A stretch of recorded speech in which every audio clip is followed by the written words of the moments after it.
Este programa tem apoio cultural da CNM, Confederação Nacional dos Metalúrgicos. Começa agora mais um Entrevistas, aqui no Café do Sindicato dos Bancários, no centro de São Paulo. Vamos conversar hoje com o presidente da Central Única dos Trabalhadores, Wagner Freitas.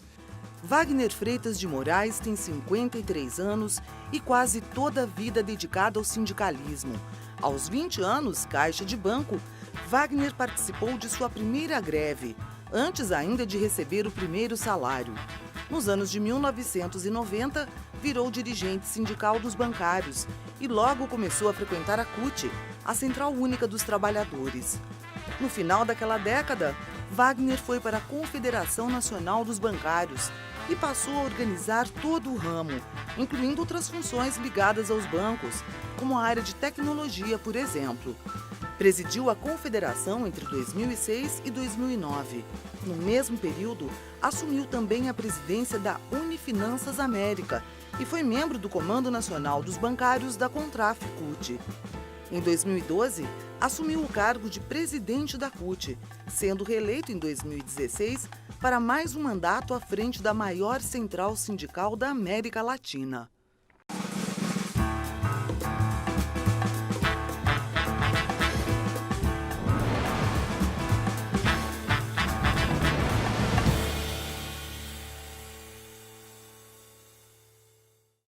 E para fazer o programa com a gente estão também Cátia Aparecida Laurindo, secretária nacional de Promoção da Igualdade Racial e Gênero, da nova Central Sindical de Trabalhadores. E também a Maria Auxiliadora dos Santos, secretária nacional de Políticas para Mulheres da Força Sindical.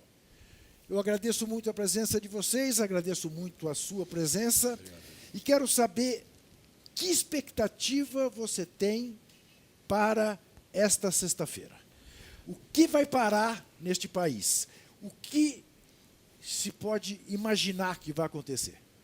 Eu acho que é uma manifestação dos trabalhadores do Brasil, de carteira assinada ou não, né, que trabalham de carteira assinada ou não, contra a reforma da Previdência, contra o desemprego, contra um governo que não tem política econômica e que os trabalhadores ficam jogados ao léu.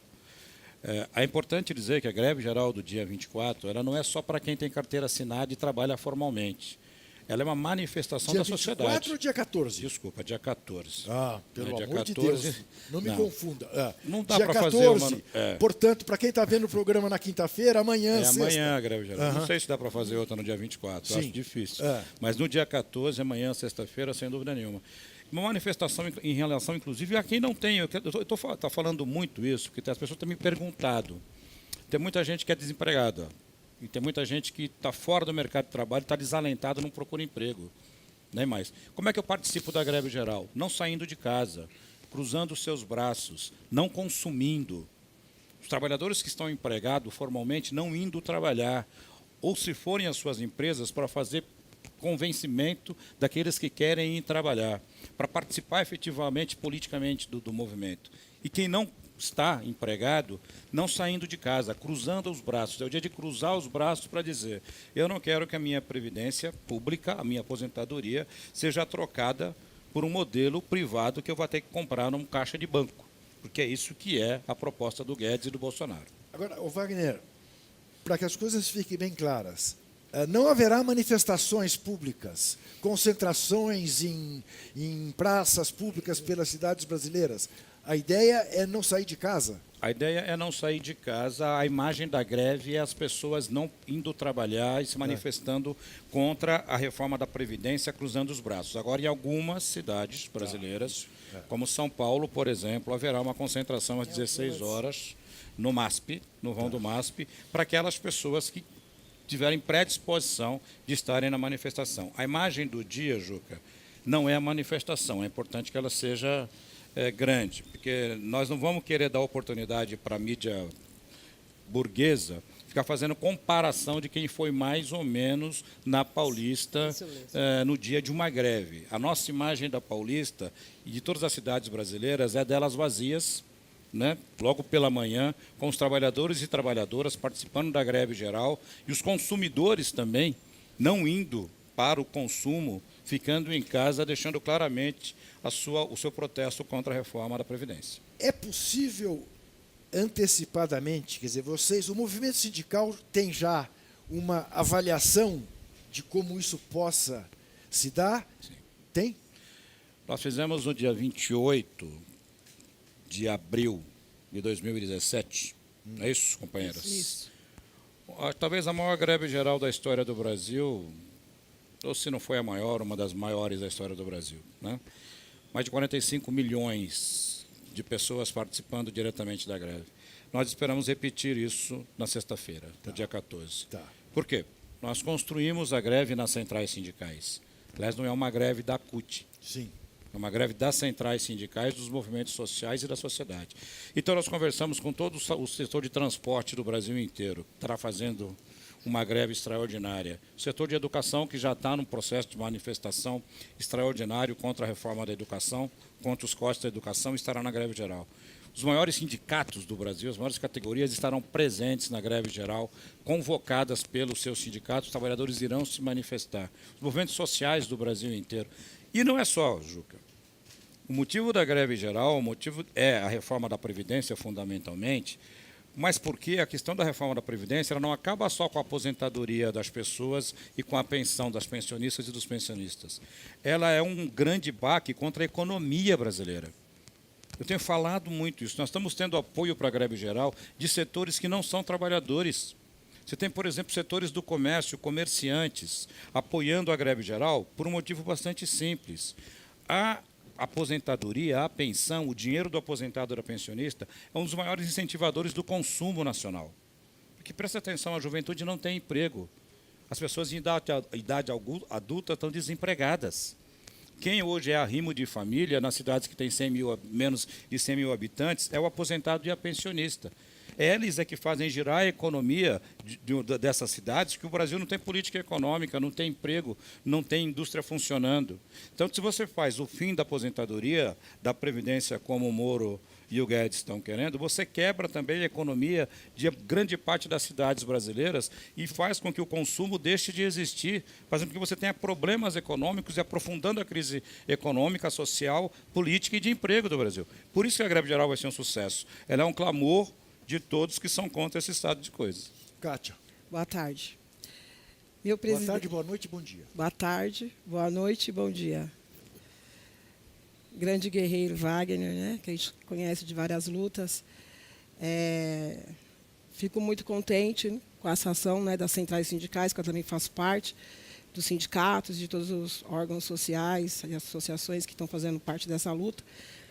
E, assim, a pergunta é: qual seria a posição, um exemplo, o governo falasse, vamos receber as centrais para poder mudar alguma coisa, ou não a reforma, pronto? A posição nossa é de não à reforma. Essa reforma sindical, ela é ruim, a reforma sindical também é ruim. Essa reforma da Previdência, ela é ruim do começo ao fim. Eu fico imaginando onde ela pode melhorar. A proposta das centrais sindicais é que seja retirado esse projeto de reforma,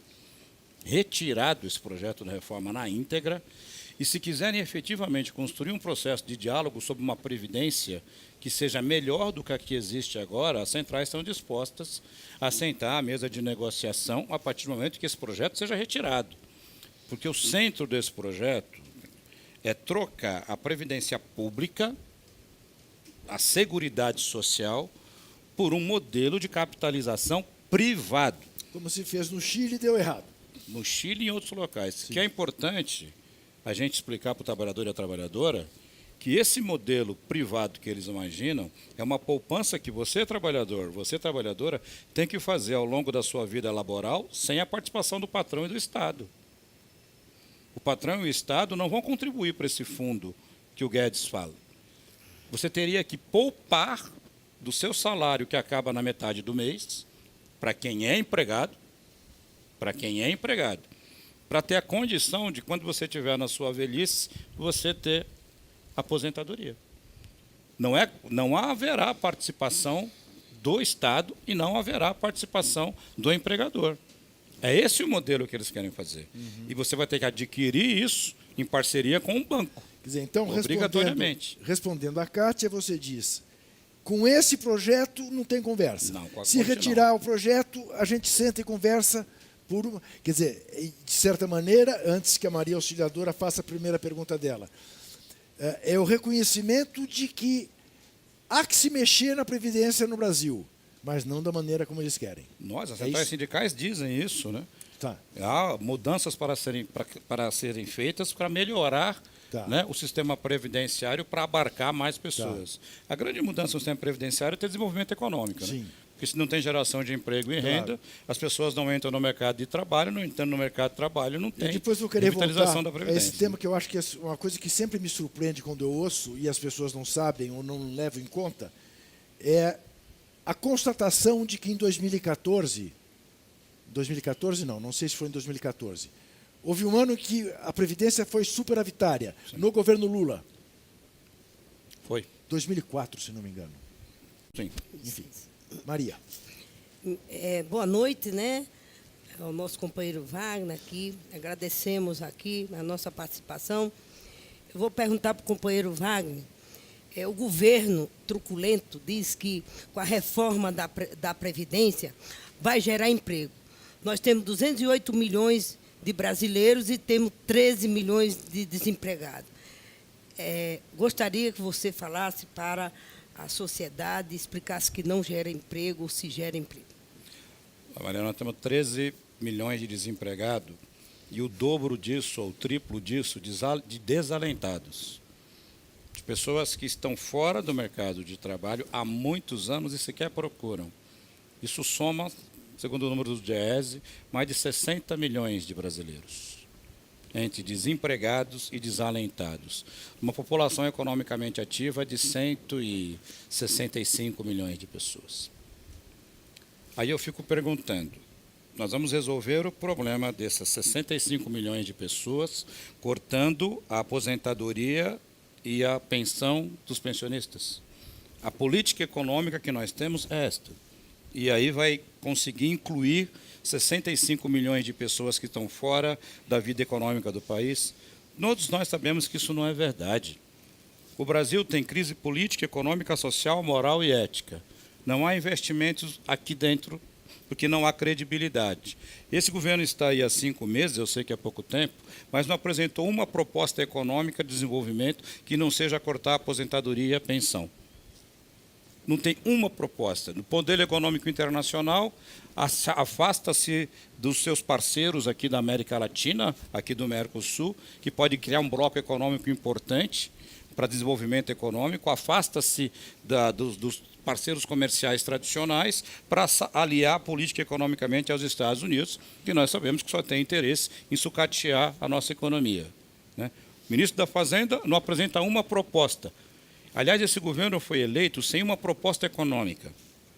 Você não sabe qual é o modelo de desenvolvimento que propõe esse governo, além da pauta que ele trouxe para a eleição que o elegeu, de fake news e moralismo puro, trazendo para o Brasil o que nós estamos vivendo hoje. Agora, a indústria sucateada, não há incentivo na indústria. Eu falava um dia desse com industriais, Juca, da área de construção naval. Quando o presidente Lula era presidente da República, você tinha investimento nas políticas para que as plataformas fossem construídas no Brasil. Consequentemente, você tem a geração de mais de 1 milhão de empregos no setor metalúrgico. Acabou-se com tudo isso. O Brasil não tem uma construção hoje, né, naval, sendo que nós temos uma indústria do óleo e do gás importantíssima. Por quê? Porque compra tudo de fora, gera emprego em outros países e desemprega no Brasil. Como é que a reforma da Previdência, por si só, vai resolver esse problema? Como é que vai resolver o problema tributário no Brasil?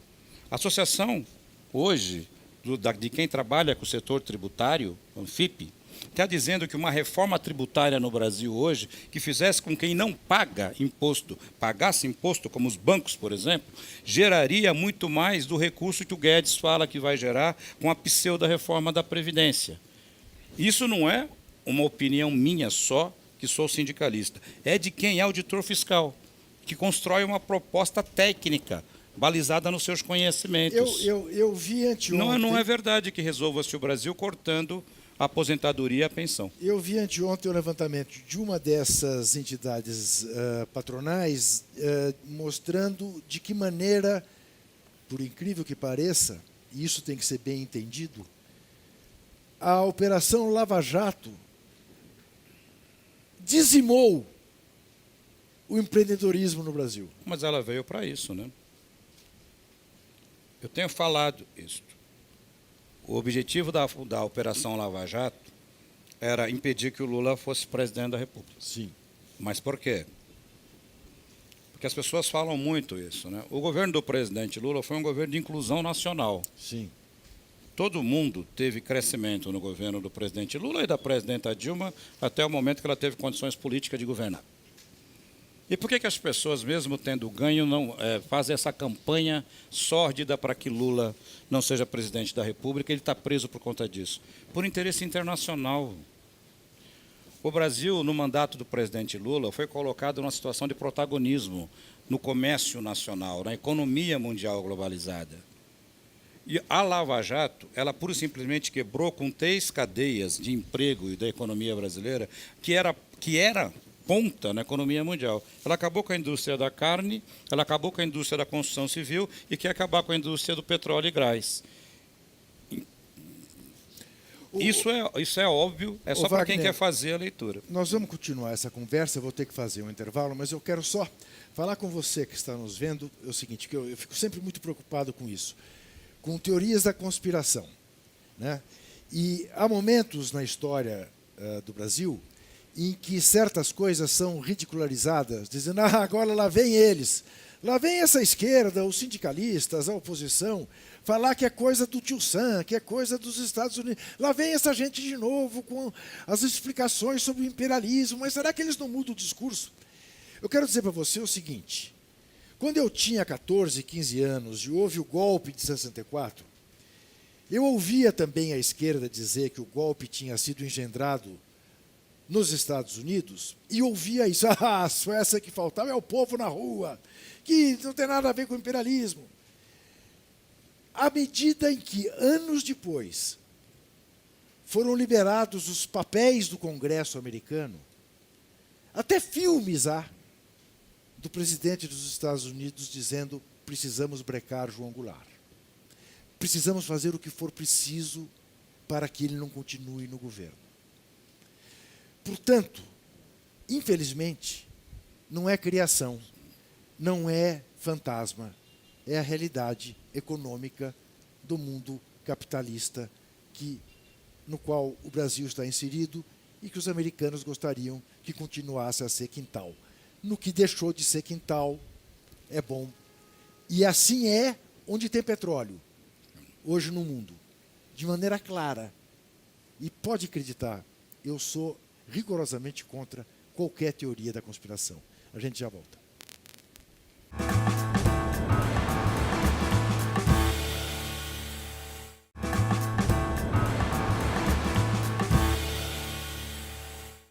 Voltamos ao Café do Sindicato dos Bancários, no centro de São Paulo, com o programa Entrevistas, conversando hoje com o presidente da CUT, Wagner Freitas. A Kátia tem uma outra pergunta a fazer. Com esse governo truculento, né, homofóbico, racista, machista, com o central sindical, como sindicalista, qual seria a sua proposta, né, proposta das centrais, dos sindicalistas, para retirar esse presidente que elegeram, que não fomos nós? Olha, eu acho que o Bolsonaro ele foi eleito com uma grande campanha publicitária, né, enganosa, de fake news, que enganou a população brasileira, sem apresentar nenhuma proposta econômica, apenas uma proposta moralista, né, e se apegando na questão da segurança pública e na questão da Operação Lava Jato. E acabou que fez com que vários trabalhadores que nós representamos, por desalento com a política, por desalento com os últimos acontecimentos do Brasil, enxergassem no Bolsonaro alguma coisa diferente do mundo político, uma coisa outsider, né? E votaram como se ele fosse um técnico, como se ele fosse um gestor, como se ele fosse alguém que não fosse da política. E até esquecendo que ele é político há 35 anos, ele é político, os filhos são políticos, é uma família de políticos. Esse que foi o motivo principal que elegeu o Bolsonaro. Agora, eu acho que ele não apresenta nada de novo, né? Não apresenta nada de novo. E uma coisa é você ser candidato. Quando você senta-se na cadeira de presidente, você tem que apresentar resultados econômicos para as pessoas, tem que melhorar a qualidade de vida. E eu acho que ele não vai conseguir fazer isso, e nem era essa a intenção que ele tinha. Era mesmo impedir a vitória do Lula, como eu disse no bloco anterior, por uma questão de disputa comercial internacional e que o Brasil pode ser governado como um presidente como Lula. Agora, eu acho que ele é presidente da República. Para que ele seja impeachmentado, ele tem que cometer algum crime contra a Constituição Federal do Brasil, né? Porque o impeachment feito contra a presidenta Dilma foi um equívoco, e eu disse que era um equívoco, porque a presidenta não fez nada para ser impeachmentada e forjaram causas para ela ser impeachmentada sem motivo constitucional. Se o senhor Bolsonaro cometer algum deslize constitucional, deve ser impeachmentado. Ou, a outra questão, se houve um conluio do senhor Bolsonaro, do senhor Sérgio Moro, na construção da candidatura a Bolsonaro, que o transformou em presidente da República, como estão aparecendo as denúncias feitas agora pela Intercept, o que precisa ser feito é um cancelamento da eleição. Porque aí o povo foi enganado. Se as denúncias contra o presidente Lula, que impediram o presidente de ser candidato, como está sendo constatado, está sendo denunciado agora pelo Intercept, que houve uma construção para impedir a candidatura do presidente Lula, aí as eleições foram fraude, como nós dissemos anteriormente, que a eleição sem Lula é fraude. Então, a greve de amanhã, a greve desta sexta-feira, 14 de junho, ela não tem nenhuma outra palavra de ordem que não seja contra a reforma da Previdência, contra o desemprego. Ela não se levanta, por exemplo, com a bandeira do Lula livre, ou não trata da questão dos cortes na educação. Por ser um movimento, digamos, unitário, como há muito tempo não se dava no Brasil, das centrais sindicais, essas bandeiras, digamos, mais politizadas ou, eventualmente, mais partidarizadas estão fora do movimento? Como que é isso? Não, o Lula Livre faz parte do movimento. As bandeiras da CUT, as chamadas da CUT, né, e de outras centrais sindicais vão conter o Lula Livre por um motivo simples, Juca. E eu falei isso para o presidente Lula na recente visita que eu fiz a ele, que eu espero nunca mais vá lá a Curitiba visitá-lo, mas a última visita que eu fiz a ele em Curitiba. Você espera nunca mais ir lá, porque você espera a próxima visita e ele está em Liberdade. Eu espero que ele esteja em São Bernardo do Campo, em Liberdade, construindo a nossa resistência aqui. Todos nós, né? Sim. Todos nós. Mas por que o trabalhador, por que eu estou dizendo que a bandeira Lula livre interessa para o trabalhador brasileiro? É porque nós somos lulistas, vinculados ao PT, e temos solidariedade ao Lula. Primeiro, porque o Lula é inocente, é injusto a prisão dele. Primeiro, porque se podem fazer a injustiça que cometeram com o Lula, imagina com você. Ô, Wagner, o que vai acontecer. Só intervenção. Independente se é do PT, se é da CUT, a gente escuta dos trabalhadores hoje que ali é o Lula fora da cadeia, porque para que reorganize os trabalhadores no nosso país, para que ponha o Brasil no caminho certo. Isso, Maria, isso que é importante. O Lula livre é um instrumento de defesa dos trabalhadores para impedir a reforma da Previdência e para impedir as retiradas de direitos que esse governo faz contra os trabalhadores. O Lula livre nos fortalece. O Lula é uma liderança que consegue fazer com que o nosso movimento cresça, Nós precisamos do Lula livre para garantir os nossos direitos e para garantir que nós tenhamos mais direitos. É por isso que eles não querem o Lula livre. Além da solidariedade, além do Lula ser inocente, além de nós termos que não aceitar o que aconteça no Brasil, esse tipo de coisa com o Lula, porque abre flanco para acontecer com todo mundo, eles querem o Lula preso porque o Lula pode combatê-los aqui fora junto com nós. Nós precisamos do Lula livre para ter mais um militante em defesa dos nossos direitos e com o tamanho, com a projeção que o Lula tem. Por isso que amanhã eu vou dizer contra a reforma da Previdência, pela geração de emprego, por ter uma política econômica de crescimento, contra os cortes na educação, contra a violência, contra se substituir livro por arma e por Lula livre. Lula livre para que tenha condição de estar junto com a gente fazendo a resistência e mudando esse Brasil. É por isso que ele está preso. Porque se ele tivesse falado que não era candidato a presidente, ele não estaria preso agora. Ele está preso porque ele sabe, esses que os prenderam sabem que ele defende as bandeiras do povo trabalhador. Agora, existe, queiramos ou não, Wagner, uma parte considerável, ponderável da sociedade que hoje procura se manifestar de maneira absolutamente desvinculada de partidos, sindicatos e tudo mais. Sim. Você acredita que possa haver algum futuro em movimentos meramente, assim, por assim dizer, espontâneos, voluntaristas? Como é que você olha para isso? Eu acho que eles criaram, Juca, o ódio à política. Sim. E criaram o ódio à política para as pessoas não se organizarem. Sim. Em sindicatos, comunidades de bairros, partidos políticos. Ou seja, eles não querem que as pessoas participem da política, porque eles querem participar da política eles e conduzirem quem não participa da política. Não adianta, se você não gosta de participação política, se você não gosta de política, não é política partidária só que eu estou dizendo. Sim. É participação coletiva no destino da sua vida, alguém vai fazer por você. Você pode ter certeza que alguém vai fazer por você. Claro. Eles foram eleitos com a ideia da nova república, né, do novo, e que não teriam nenhum compromisso com a velha república, com a velha política. Já tem denúncia de corrupção contra a família Bolsonaro, já tem denúncia de corrupção contra os membros do governo Bolsonaro, os seus ministros, e agora essa denúncia escandalosa do conluio Moro-Dallagnol, né, onde um juiz faz conluio com o procurador para organizar provas contra um candidato a presidente da República. Isso é mais do que velha política.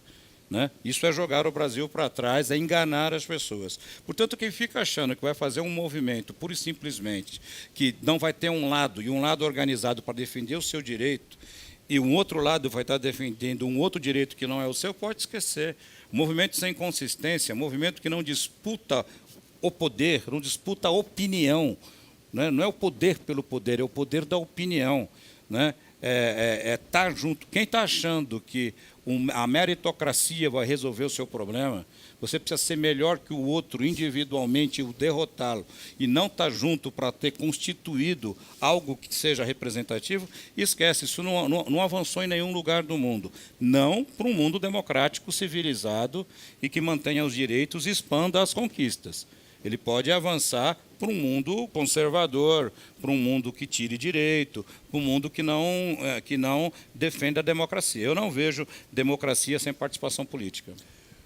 É sempre bom lembrar, porque nós temos, às vezes, problemas de memória, que esse escândalo envolvendo o ministro da Justiça e o procurador Dallagnol não pode, por exemplo, fazer com que a gente esqueça do Queiroz. Lembra do Queiroz? Cadê o Queiroz? Né? Apenas pegando um gancho no que disse o Wagner em relação às denúncias que há, né, em torno das milícias que cercam o Palácio do Planalto hoje em dia. Quando fala aí, eu acho que temos que lembrar muito bem do governo Lula, que os trabalhadores tinham condições de viajar de avião, mas isso tinha condições de fazer uma faculdade, sim, tinha condições de comprar sua casa própria, tinha condições de comprar seu carro. Mas foi por isso, não foi? Hoje, já temos exemplo dos trabalhadores dizendo o seguinte: não posso mais ir para o Nordeste de avião, estou indo de ônibus porque não temos mais condições de andar de avião. Mas a minha pergunta, Wagner, assim, se a reforma da Previdência vai prejudicar todos os trabalhadores, como é que você vê a nossa situação como mulher, que já ganhamos 30% a menos, e agora nessa crise diminui muito mais, né? Deve aí estar 40% a menos do que os trabalhadores homens. Somos mulheres, tem tripla jornada de trabalho. Como é que você vê essa reforma, o prejuízo nosso? Qual é a sua avaliação como um trabalhador, como um dirigente sindical, um presidente de uma central, que está aí junto com todos nós trabalhadores? Não, esse governo não gosta de mulher, né? Esse governo ele foi constituído inicialmente sem uma ministra. Depois, por pressão da opinião pública, né, colocou-se uma ministra, duas ministras, que também, sinceramente, né, não representam de maneira nenhuma, respeito, né, ao contrário, né, a luta das trabalhadoras brasileiras ao longo de tanto tempo por igualdade e justiça, né? Eu acho que o capitalismo ele explora a mulher, né, e explora os homens, mas ele explora mais as mulheres ainda. Elas ganham menos que os homens, trabalham mais que os homens, são mais qualificadas que os homens, e nós aqui sabemos também que elas têm uma jornada, né, tripla, bem diferente do que a maioria dos homens. Estamos tentando até um processo de modernização, mas ainda é totalmente desigual a condição do homem e da mulher na sociedade moderna, né? Por uma série de questões. A sociedade ela é machista, o capitalismo é conservador, né? E é muito difícil a vida das mulheres, eu não tenho dúvida nenhuma. Em relação à violência, ao mundo do trabalho, nós temos que avançar muito para que a gente tenha direitos iguais no Brasil, mesmo com toda a luta extraordinária. A luta das mulheres, Maria, também é um motivo do governo Bolsonaro não gostar das mulheres. Porque os setores mais organizados que faz resistência a esse governo Bolsonaro já na eleição é o movimento das mulheres, o movimento feminista brasileiro, o movimento das trabalhadoras brasileiras. E essa reforma da Previdência, imagina, né? Ela é ruim para todo mundo, mas para as mulheres pior ainda. E categorias femininas, como, por exemplo, o magistrado, né? Quando eles falam de acabar com a aposentadoria especial, por exemplo, dos professores, 80% são mulheres.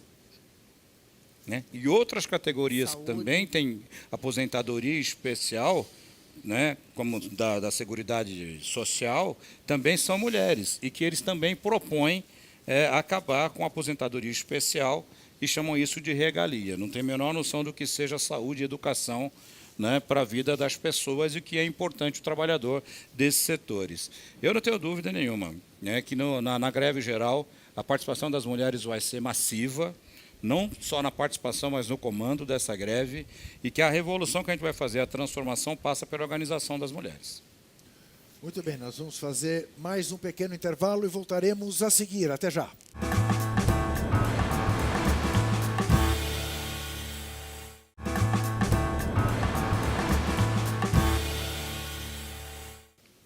Voltamos ao Café do Sindicato dos Bancários no centro de São Paulo com o programa Entrevistas, hoje conversando com o presidente da CUT, Wagner Freitas. E só agora, no início do terceiro e último bloco, é que eu me dei conta que estamos conversando, em última análise, e ele vai ficar bravo com o que eu vou dizer, com o patrão aqui da TVT.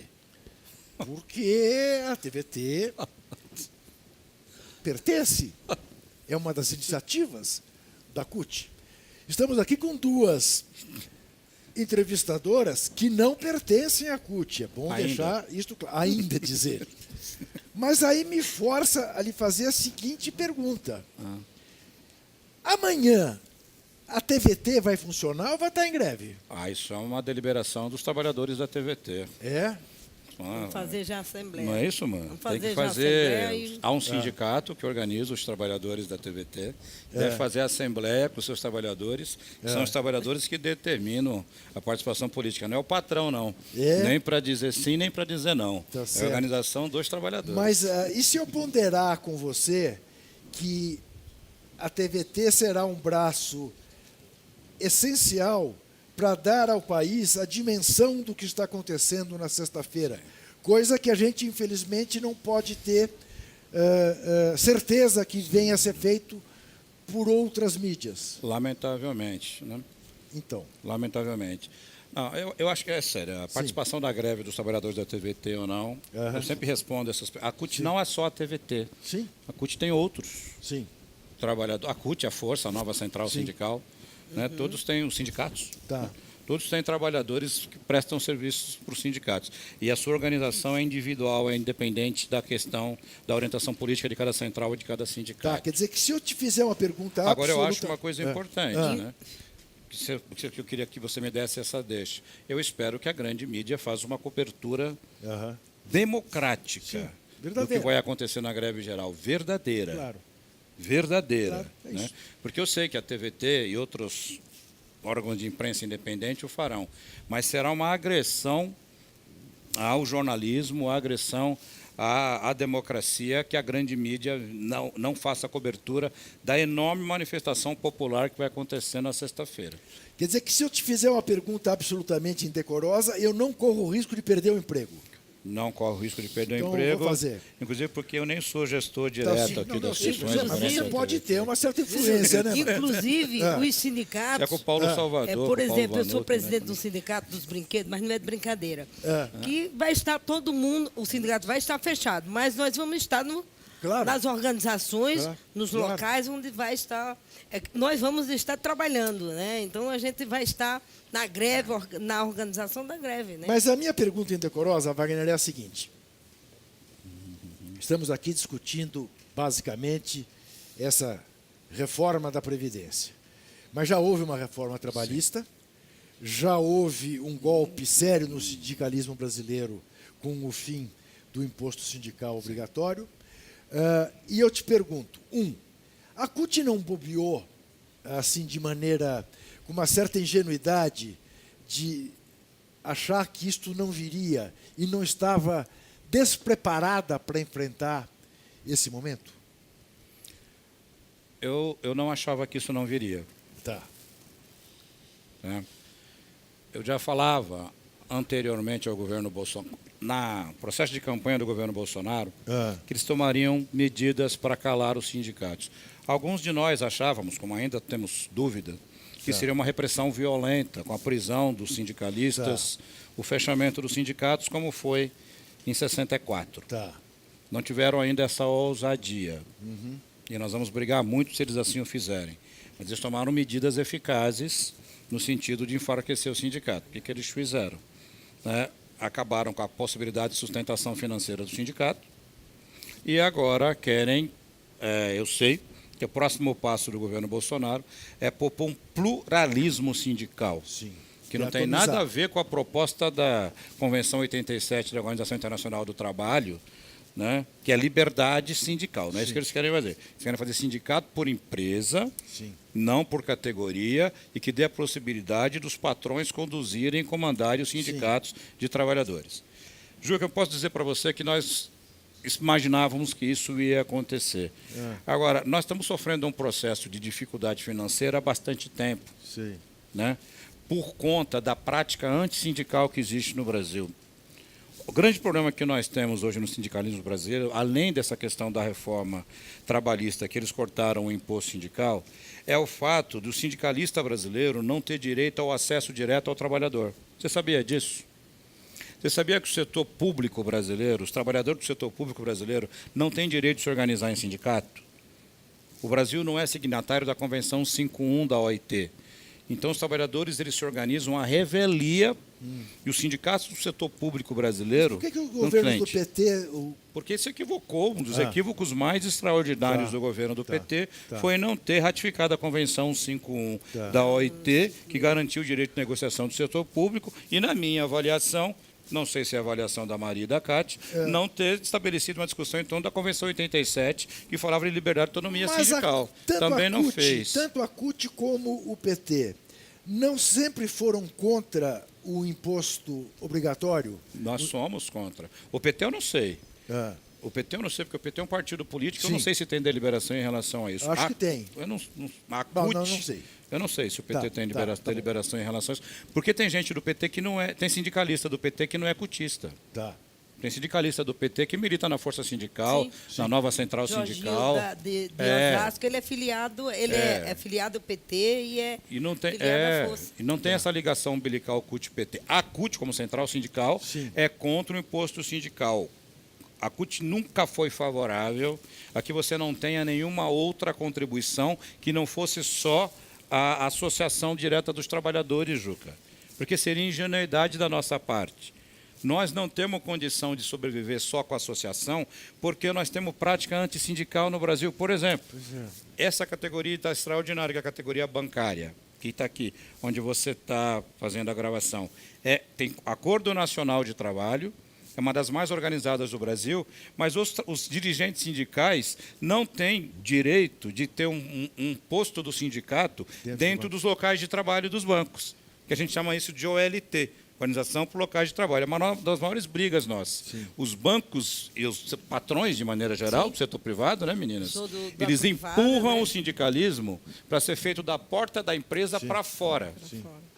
Portanto, isso não nos dá a condição de convencer a todas as trabalhadoras e trabalhadores para associar-se ao sindicato. E tem mais, só uma coisa rapidinha. O trabalhador que se associa ao sindicato sofre processo de demissão. Demitido. Perseguição. Se você se associar ao sindicato, eu vou demitir você. Sim. Há dirigentes sindicais assassinados no Brasil todos os dias por prática, por fazer movimento sindical. Eles utilizam-se da justiça como um negócio chamado interdito proibitório, para quando você faz uma greve, diz que o sindicato não pode chegar a 2 quilômetros do local de trabalho. Então, como que nós vamos ter a possibilidade de associar todos os trabalhadores se nós não temos acesso a eles nesse processo? Eu sei bem do que você está falando, Wagner. Por isso tem que ter alguma coisa no lugar do imposto sindical, discutido em assembleia e aprovado pelos trabalhadores. Eu fui diretor do Sindicato dos Jornalistas no final dos anos 1970 e, pasmem, acabo de participar, de fazer um filme por uma campanha de associação de jornalistas ao seu sindicato. Parece mentira que você tenha que falar para jornalistas, pretensamente uma classe intelectualizada, que tem, né, noção dos seus direitos e dá conhecimento à sociedade sobre os direitos da sociedade, ter que fazer uma campanha para se associe. Deixe de tomar cerveja na sexta-feira uma vez e pague a mensalidade do sindicato, que é isso mesmo, não é mais do que uma cervejada. E aí eu me pergunto, de que maneira, depois de tantos anos já de prática democrática no Brasil, a gente vai botar na cabeça dos trabalhadores brasileiros a necessidade da organização? Eu também queria... Eu não abordei esse tema, mas a sua pergunta inteligente, como é normal. Tá? O sindicalismo também comete equívocos. Tá. Nós, dirigentes sindicais, não somos infalíveis. Há um certo distanciamento da base, construída por boa parte dos nossos sindicatos também. Tá. Em política não existe o espaço vazio. Quando se ocupa espaços de outros movimentos que não o movimento sindical, e quando uma parcela dos trabalhadores não tem interesse em se associar-se aos sindicatos também, é por avaliação também que se tem o desempenho do sindicalismo brasileiro. Eu não poderia não deixar de falar isso aqui na TVT para o público que está me ouvindo. Nós temos que melhorar muito a qualidade de intervenção dos sindicalistas e dos sindicatos do Brasil.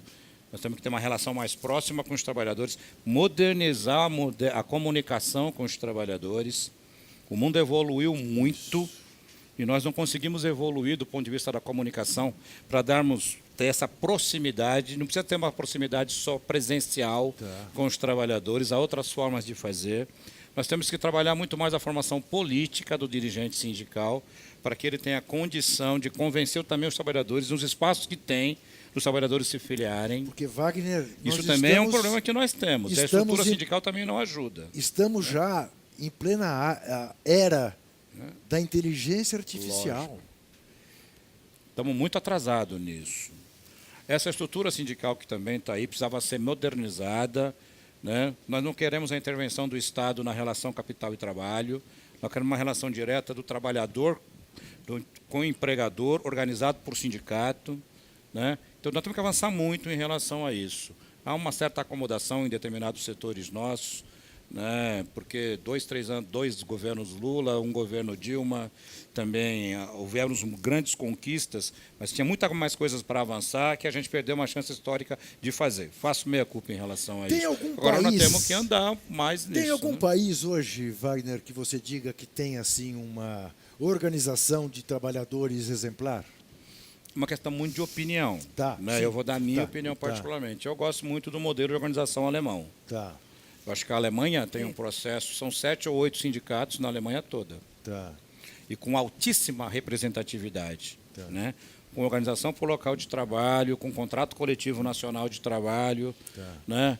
Com uma inserção muito grande na vida dos trabalhadores e das trabalhadoras. Nós aqui, Juca, com toda a debilidade que em alguns momentos nós apresentamos, mas nós estamos um movimento sindical vitorioso. Veja bem, né, o movimento sindical na Europa é centenário. Né, tem 150 anos, 140 anos, Rita. Nossa, é novo. Mais, estou falando com a Rita Beloff, ela não está, vocês não estão vendo ela. A Rita está Mas aqui. ela está aqui, que é a nossa telespectadora mais assídua que há. Que é ela não espera o programa aí para a TVT, ela vê aqui no estúdio. Que é a presidenta do sindicato da Organização Mundial dos Bancários. Exatamente. A nossa Rita Berloffa. Então lá é o movimento centenário. Para você pegar só a CUT, para a gente nem falar de todo o movimento sindical brasileiro, a CUT tem 36 anos. Em 36 anos, nós temos hoje a projeção que os sindicatos que a CUT tem hoje. Nós elegemos um presidente da República oriundo de um sindicato, ele era um sindicalista, que é Luiz Inácio Lula da Silva. Nós temos uma participação na vida do Brasil muito grande. Não estaria sendo entrevistado aqui, não, porque a TVT tem uma ligação bastante grande com os sindicatos da CUT. Não. Se os sindicatos, se o sindicalismo não tivesse uma importância grande. Claro. Eu acho que nós temos que melhorar, aprimorar, fazer coisa que nós não fizemos. E, para mim, falta muito. Tá. Agora, eu não tenho dúvida nenhuma que se existe um local onde o sindicalismo é importante na vida das pessoas, tanto que os patrões querem destruir o sindicalismo brasileiro, sim. É por isso que vem a reforma da Previdência também, é por isso que vem a reforma sindical. Se nós não incomodássemos ninguém, não precisávamos ser destruídos. Né? Então, é óbvio, evidentemente, que nós sabemos disso. Agora, nós temos que ter autocrítica. É um problema nosso, não é isso, companheiras? Autocrítica nossa. Nós é que sabemos que podemos fazer bem, mais e melhor, e temos que trabalhar para isso acontecer. Gostei de ouvir e quero registrar que o Wagner é o segundo entrevistado que se repete aqui no Entrevistas. O primeiro foi Fernando Haddad e agora o Wagner. E que, por causa disso, estamos vivendo um momento absolutamente raro em toda a curta vida, mas já substancial vida do Entrevistas. Imagine você que os corintianos estão em minoria aqui no estúdio hoje. Temos 2 palmeirenses como entrevistadoras e um entrevistado São Paulino. Pela primeira vez. Acredito que isso não se repita. Kátia, embora você tenha me surpreendido com a escolha clubística que você fez quando criança, imagino que desviada por um pai ou por uma mãe que não pensou no seu futuro, faça favor, pergunte ao nosso Wagner Freitas. Com esse retrocesso todo aí, fica difícil ver um futuro, né? Mas assim, Wagner, você falou da reforma trabalhista, né? Que foi um choque muito grande para o movimento sindical. E agora essa proposta da reforma da Previdência vai ser para o povo brasileiro, geral. E aí, vamos falar do povo negro, né? Que tanto na reforma trabalhista como na reforma da Previdência vai voltar para a escravidão. E a gente sente falta, né? Do povo negro junto com o movimento sindical. Qual seria a proposta que você teria como central, como dirigente, aglutinar esses movimentos? Porque eles, que nem o Juca falou, tem uns que estão com o sindicato e outros não, né?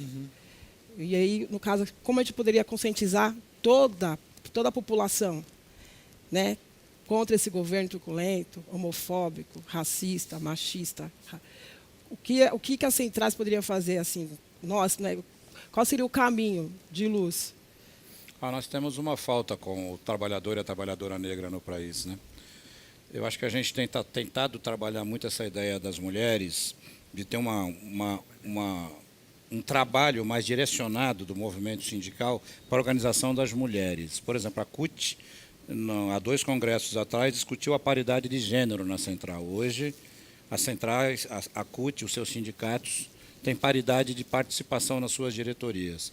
Agora, nós temos que construir legislação para que as mulheres tenham contratação igualitária no mercado de trabalho e que recebam os mesmos salários. E isso tem que vir para o povo negro também. Nós temos que ter uma proposta. É necessário que nós defendamos as leis de cotas e a afirmação da diferença que tem que ter o tratamento para o trabalhador e a trabalhadora negra pela dívida histórica que nós temos neste país para com o povo negro brasileiro. Nós, trabalhadores negros, trabalhamos mais, ganhamos menos. Se for negros e mulheres, trabalha mais e ganha menos ainda, né? Eu acho que o movimento sindical deveria dar iniciativa. E nos bancos ainda mais. Por que nos bancos ainda mais? Nos bancos só aparece negro e negra gerente em novela da Globo, você já viu? E propaganda do Itaú. O único lugar que você vê negro e negra gerente, diretor, é em novela e propaganda de banco. O banco tem uma contratação absolutamente racista. Por quê, Juca? Grande parte dos clientes que têm conta nos bancos são brancos. Porque, obviamente, tem mais condições financeiras.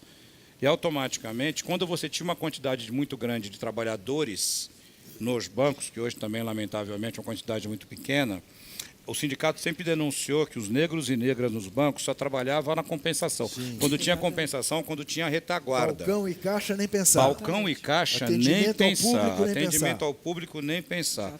E hoje continua acontecendo. Parece mentira, né? Um país que é predominantemente negro. Eu sou trabalhador do Bradesco. Em 87, quando eu entrei no banco, a compensação que o Bradesco tinha na Cidade de Deus, 85% eram trabalhadores negros, lá nos porões. Né? E para dentro do atendimento ao público, nada. Hoje, lamentavelmente, não tem atendimento ao público, nem de trabalhadores brancos e nem negros, a quantidade muito pequena. Sim. Agora, negros você não acha. E também não há nenhuma política, né, de afirmação disso. Eu acho que nós devemos colocar isso, e colocamos muito menos do que devia, como prioridade nas ações sindicais nossas. Nós estamos discutindo isso na CUT. Né? Tem que ter uma cota para a contratação de trabalhadores negros, de trabalhadoras negras.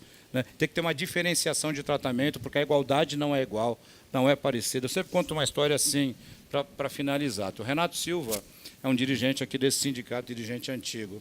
Um dia ele estava caminhando com o filho dele, levando o filho para o colégio, de carro em Santana, e parou no farol. O filho dele perguntou: pai, o que é isso aqui? O que é isso aqui que o filho dele estava perguntando? Era uma criança negra pedindo esmola. Sabe por quê? Porque o filho dele nunca tinha visto uma criança negra na vida. Porque não tem convivência com isso. A segregação é tão grande que os brancos, em condição boa de finanças, só convivem com brancos. E sequer tem condição de conhecer a realidade do povo negro brasileiro, que morre nas favelas, que morre assassinados pela polícia, que morre porque não tem política de governo, que morre pelo racismo que existe nesse Brasil, e ainda elege o Bolsonaro, né? Dizendo que o povo negro é inferior ao povo branco e nunca houve escravidão, e que, na realidade, não é verdade que houve escravos negros trazidos para o Brasil, que eles vieram por livre e espontânea vontade. Foram numa agência de turismo, compraram uma passagem no navio negreiro e vieram rindo, dando risada. Chicote, essas coisas, tudo mentira. Olha que, infelizmente, nós temos que encerrar o nosso papo por hoje. Eu quero agradecer muito a você, Maria Auxiliadora, a você, Kátia, ao Wagner, nem se fala. A gente que agradece. Veja você como são as coisas.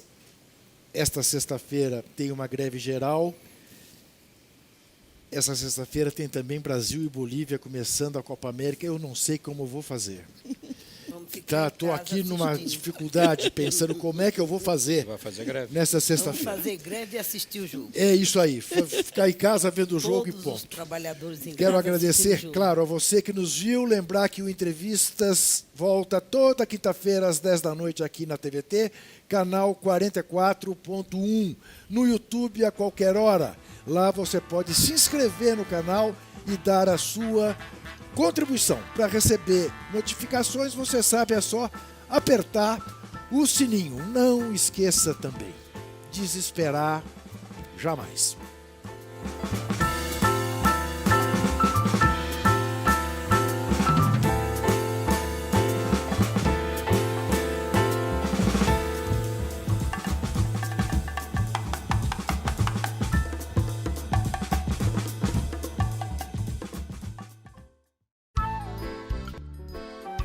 Este programa tem apoio cultural da CNM, Confederação Nacional dos Metalúrgicos,